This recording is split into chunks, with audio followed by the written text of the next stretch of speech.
And Paul Rykoff, founder and CEO of Independent Veterans of America and the host of the Independent Americans podcast. His latest episode is with Navy vet and Arizona Senator Mark Kelly. It is a must.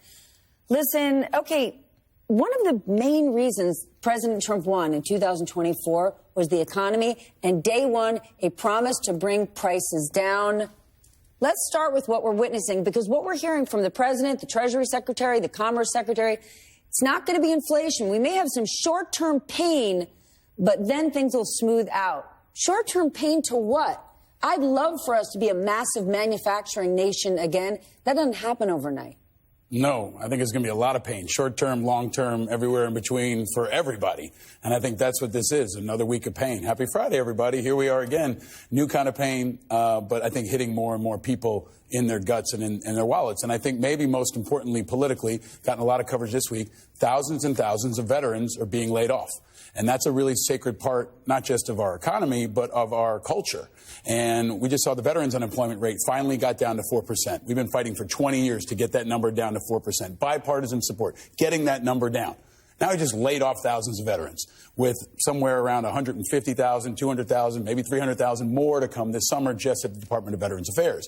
So if he lays off 1 million people during this Doge purge, we're looking at 300,000 veterans all across America, right? We only sent about 1 million to school in the GI Bill. So I think the impact of who it's hitting and how it's hitting them is really important. And I think veterans are kind of an insight into the unique pain that's being experienced. And he may feel as people start to push back and organize. What is this going to do to the veterans community? I actually saw someone from the Heritage Foundation today said there are so many jobs in this country. Every person getting laid off from the government, they're going to find another job. Well, Elon's not offering any veterans jobs at Tesla or SpaceX. And I think to underscore how the president doesn't have a comprehensive strategy that cares about anyone, they say they care about veterans. They're not offering them an off-ramp. There's no jobs program. There's no transition program to ensure these people who've been trained by the military and used by the government are productive in some other part of the society. So I don't think they care. They're just running the steamroller on transitional change, this transformation that they want to make of the entire society. And anybody that gets caught in their path gets run over. You know, I was just thinking, when I used to work in banking, one of the first programs that we had in DEI was vets. We were recruiting veterans. We used to do events on the Intrepid. That was part of our DEI initiative. I was there. We were there. Veterans on Wall Street was kicked off, right? Everybody was there. I think this is a really, really important insight because DEI, if you talk about DEI and they slam DEI, they're forgetting that includes disabled veterans, right? Disabled veterans are actually a protected class. They get preferred status on contracts. They get preferred status at the Pentagon. And there are veteran-owned small businesses at the VA. So they're going to hit that really hard. And I think it's going to challenge the very core of their thesis in attacking DEI. Yeah, I think there's another part of this that's really important. Politics is really hard. Yeah. And it's amateur hour sometimes, right? When you see Lutnick trying to sell people on stuff like this, or trying to talk about the price of eggs, or trying to talk about the cost of living for people working, real jobs or working for the federal government. And you see with Elon, too. He may not give a damn about Tesla because right now he may be one of the most powerful or the most powerful person in the world. So he can take that loss. But when you see him trying to operate at the State of the Union, you see him trying to communicate retail politics, they're struggling. You sound I understand how much Barack Obama does, and I celebrate it. Same thing with Michelle Obama. But the stakes have never been higher. This is an existential threat for our democracy. We need everybody in the fight right now. I've called on CQ Brown. This is not the time for CQ Brown to go quiet and be in retirement. We need everybody. And Barack Obama is not just another Avenger. He's Captain America. We need to have him in this fight right now because he's the best communicator of our lifetime. So get him off the bench, get him in the fight, because there might not be a midterm if we don't get everybody in right now. What about President George Bush, who just conveniently I'm not holding my breath on George Bush. That's a whole other generation. Talked about old. That's not somebody who can get in the ring. But Barack Obama showed us on the campaign trail. He's still maybe the most effective fighter Democrats have. Yeah. It's open season, and it's an insider trader's paradise. I mean, I'm not in crypto, right? But the idea of the guy who wants to remove all regulation deciding our currency seems out of whack to me. And when I go back home and talk to working people, crypto kind of feels like the OTB of 2025. Ukraine, the war-torn country. And that was just days after the world watched the tense Oval Office meeting with Zelensky. Paul, this was the first large-scale assault on Ukraine since we pulled military aid and intelligence. What does that tell you? It seems like Russia feels pretty emboldened. I know it's 11 o'clock, right? We said we still can't curse right now.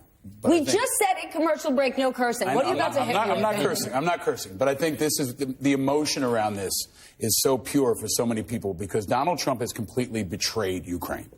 And he's stabbed them in the back, and every week he continues to twist it and drive it deeper with a new move that cuts more of their legs out from under them, that kills more civilians, that puts them more at jeopardy, that weakens NATO and helps Russia. They also are shutting off their satellite access.